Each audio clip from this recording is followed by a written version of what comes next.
आइए। मैं ऐसा दृश्य देख रहा हूं जहां सरकार चर्चा चाहते हैं, सरकार डिस्कशन चाहते हैं पार्लियामेंट में और ऑपोजिशन भाग रहे हैं। ये कल्पना करना मुश्किल है क्योंकि पार्लियामेंट्री डेमोक्रेसी में ऑपोजिशन पार्टी डिस्कशन के लिए डिमांड करते हैं और सरकार जवाब देते हैं। यहाँ तो सरकार खुद ही कह रहे हैं कि हम डिस्कशन करेंगे, जवाब देंगे, और ऑपोजिशन जवाब सुनना नहीं चाहते और भाग रहे हैं। ऐसा परिस्थिति आप कल्पना कर सकते हैं? लोकतंत्र के लिए ठीक नहीं है। विपक्ष भी बहुत जिम्मेदार होते हैं, सरकार का जिम्मेदारी है और विपक्ष का भी जिम्मेदारी होते हैं। और जब नीट एग्जाम को लेकर के जो पेपर लीक हुए, छात्रों ने आंदोलन किया, कई गतिविधि हुए हैं, विपक्ष ने मांग किया कि इसका डिस्कशन होना चाहिए, होम मिनिस्टर का जवाब चाहिए। हम बार बार कह रहे हैं कि हम चर्चा चाहते हैं, वो मान नहीं रहा। मजबूरन गृह मंत्री जी फिर एक पत्र लिखना पड़ा। जो ये पत्र जो आपको मैं दिखा रहा हूं, गृह मंत्री जी ने मुझे कॉपी दे करके स्पीकर साहब को लोकसभा में फिर से लेटर लिखा कि हम डिस्कशन के लिए बहुत खुले मन से, विस्तार से, डिटेल से डिस्कशन के लिए तैयार है। ऑपोजिशन पार्टी के लीडर को मनाइए। ये आपने कभी सुना है? सरकार खुद हाथ जोड़ करके स्पीकर को कह रहे हैं कि ऑपोजिशन पार्टी को डिस्कशन के लिए मनवाइए। मैं तो बहुत व्याकुल हो गया हूं डिस्कशन के लिए। हम तुरंत डिस्कशन चाहते हैं। आज भी हमने बार बार ऑपोजिशन पार्टी को कहा कि आप अभी डिस्कशन शुरू कीजिए, होम मिनिस्टर अभी यहाँ बैठे हैं, अभी डिस्कशन कीजिए। हिम्मत है ही नहीं है। तो ये देश के लिए ठीक नहीं है। मैं as a parliamentary affairs minister भी बहुत दुखी हूँ, लेकिन as a MP, as a member of parliament, मैं भी तो एमपी हूँ, तो दुख होना तो एक नेचुरल सी बात है कि जब पार्लियामेंट नहीं चलेगी तो सबको खराब लगेगा। और मैं ये कहना चाहता हूँ कि ये जो पूरा मानसून सत्र में जो हंगामा कर रहे हैं कांग्रेस पार्टी और ये कुछ दल, अब जनता भी जानना चाहते हैं कि आखिर डिस्कशन से कांग्रेस पार्टी क्यों भाग रहे हैं। और डिस्कशन और डिबेट लोकतंत्र का मूल, ये हमारा स्पिरिट होता है। इसी का माध्यम से देश के सामने में डिटेल बात जाता है। तो मैं फिर से कहना चाहता हूं कि मैं तो बहुत बूढ़ा नहीं हुआ हूं, लेकिन 30 साल का मेरा एक्सपीरियंस है और इस 3 दशक का पार्लियामेंट्री एक्सपीरियंस के साथ मैं कह रहा हूं कि ऐसा ऑपोजिशन पार्टी, ऐसा विपक्ष मैंने अपने जिंदगी में नहीं देखा और कल्पना भी नहीं कर सकता है कि डिस्कशन से भागने वाला ऑपोजिशन पार्टी पार्लियामेंट कैसे चलेगा। फिर पार्लियामेंट में डिस्कस नहीं करेगा, पार्लियामेंट मंत्री जवाब नहीं दे सकते हैं, पार्लियामेंट में सरकार अपना बात नहीं रख सकता है, वो सुनना ही नहीं चाहते हैं।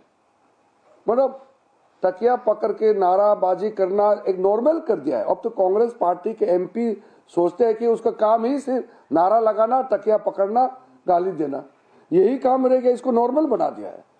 पार्लियामेंट के अंदर में डिबेट डिस्कशन तो भूल गए हैं ये लोग।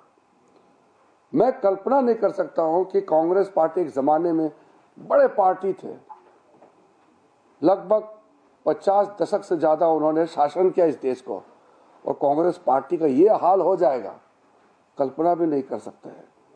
क्या हो गया कांग्रेस पार्टी को? डिस्कशन से भागने वाला party.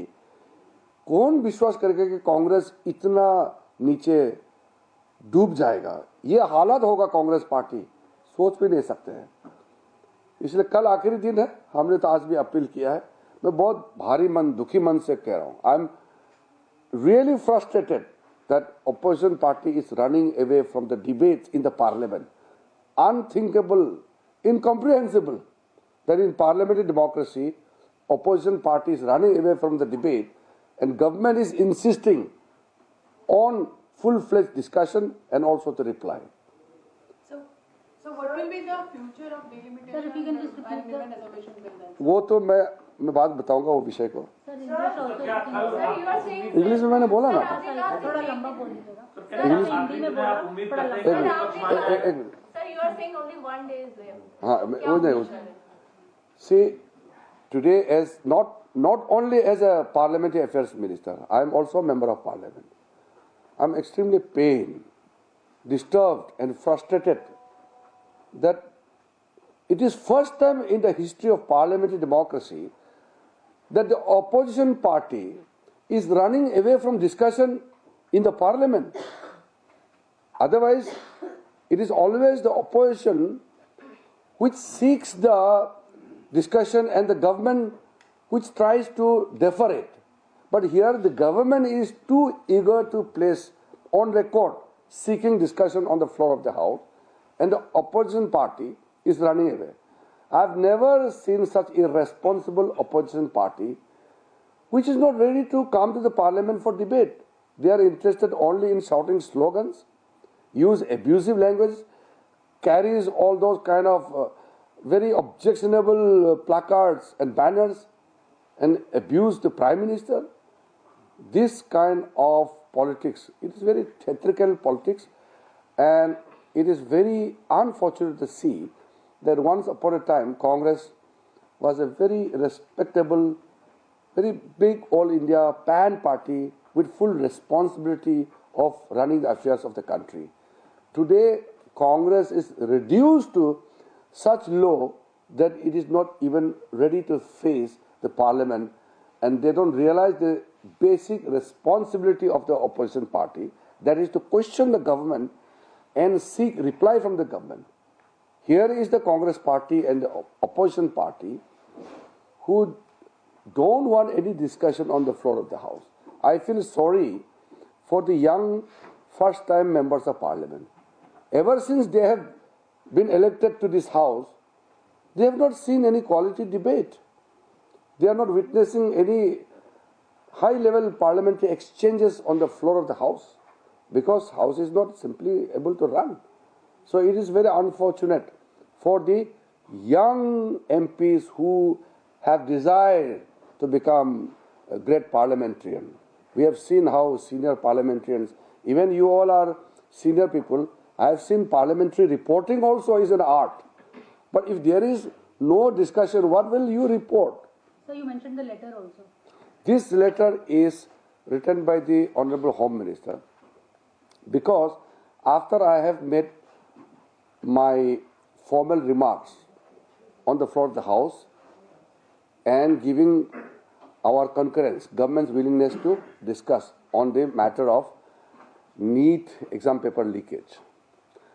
Even after 2 days, the opposition party is running away. So Home Minister was bound to write this letter appealing the Honorable Speaker of the House to consult and also to manage the opposition party to come together and agree for a discussion, because Home Minister is extremely pained and he is willing to give in detail all those things which are related to the students' protests and the subsequent the actions which had happened and all related events. So we want full-fledged discussion. Jairam Ramesh ने tweet करके कहा कि 1952 से अब तक parliament की history में ऐसा नहीं हुआ है कि ना तो प्राइम मिनिस्टर और ना गृह मंत्री हाउस में कभी नहीं आए हैं. हाउस तो तभी आएंगे ना जब हाउस चलेंगे. Sir, the opposition is saying it's the last second day that the Home Minister writes a letter and gives a media statement. Oh, He could have done it 10 days Home back. Minister is writing today only after they are not listening. I have made appeal from the first day.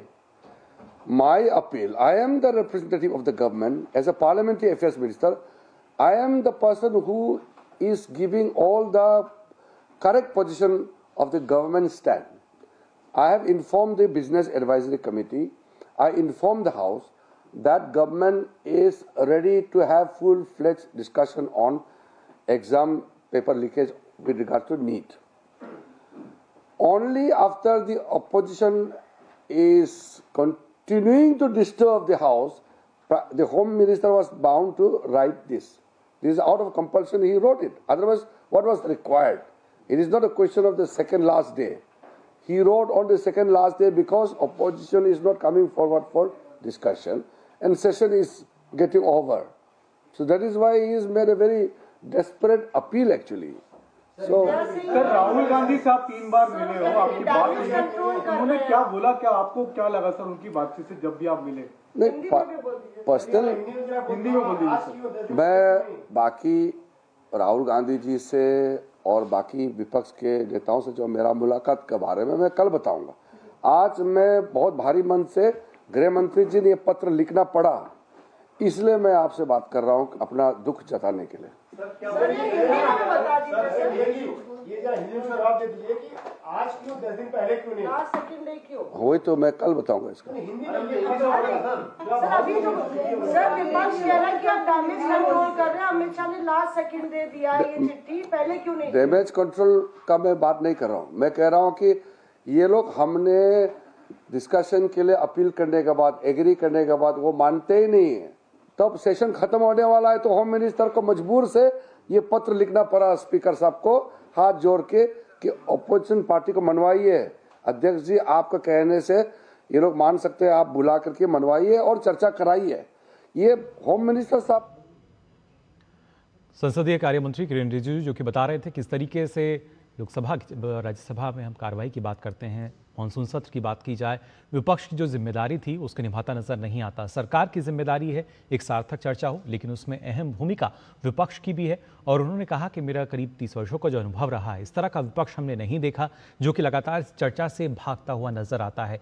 उन्होंने कहा कि आज 18 दिन हो चुके हैं और कल आखिरी दिन होगा, लेकिन अब तक भी अगर देखा जाए एक सार्थक चर्चा की उम्मीद विपक्ष से की जा रही थी, लेकिन विपक्ष लगातार इससे भागता हुआ नजर आ रहा है। और देश की जो जनता है वो जानना चाहती है आखिर विपक्ष जो है वो चर्चा करने से क्यों बच रहा है, चर्चा से क्यों भाग रहा है। और उसी को देखते हुए उन्होंने कहा बहुत भारी मन से मेरे को ये कहना पड़ रहा है। और आज गृहमंत्री अमित शाह ने भी पत्र लिखकर लोकसभा स्पीकर को ये कहा है कि जो विपक्ष है वो चर्चा करे, पूरा समय हमारे पास है, सार्थक चर्चा होनी चाहिए। नीट जैसे अहम मुद्दे पर भी जो अगर कोई सवाल है, उनका प्रश्न है तो उसके जवाब मैं दूंगा। और उसी की जानकारी यहाँ किरेन रिजिजू भी दे रहे थे, बता रहे थे कि किस तरीके से एक दुर्भाग्यपूर्ण स्थिति नजर आती है। और ऐसी स्थिति यानी जब विपक्ष जो है वो सार्थक चर्चा के लिए राजी नहीं है तो कहीं ना कहीं ये स्थिति लोकतंत्र के लिए भी सही नहीं है। उन्होंने जिक्र किया खासतौर से उन युवा सांसदों का जो कि यहाँ पर चुन के आए हैं, लेकिन उन्हें अगर देखा जाए ना सिर्फ ना तो बोलने का मौका मिला, बल्कि बहुत कुछ सीखने को, जब भी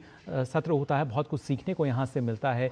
बल्कि इस बार की अगर बात की जाए तो लगभग एक दुर्भाग्यपूर्ण स्थिति जो है वो देखने को मिल रही है, क्योंकि यहाँ पर जो विपक्ष है वो चर्चा से बचना चाह रहा है, चर्चा से भाग रहा है। इन तमाम बातों का जिक्र यहाँ किया किरेन रिजिजू ने और बताया कि कैसे सरकार लगातार प्रयास कर रही है। उन्होंने कहा कि ये शायद इस तरह की स्थिति अब से पहले नहीं हुई है कि सरकार जो है वो विपक्ष को कह रही है कि आइए हम चर्चा कीजिए, मुद्दा आपका जो भी है, सवाल जो भी हैं पूछिए, उनके जवाब जो हैं वो दिए जाएंगे। तो लगातार ये स्थिति बनी हुई है और इसी को लेकर यहाँ पर हमने देखा जो बयान किरेन रिजिजू का सामने आया। और इससे पहले अगर लोकसभा की भी हम बात करें तो हमने देखा किस तरीके से जो हंगामे का दौर है वो आज भी जारी रहा और इसी के चलते निचले सदन की जो कार्रवाई है उसको कल तक के लिए स्थगित कर दिया गया है। जी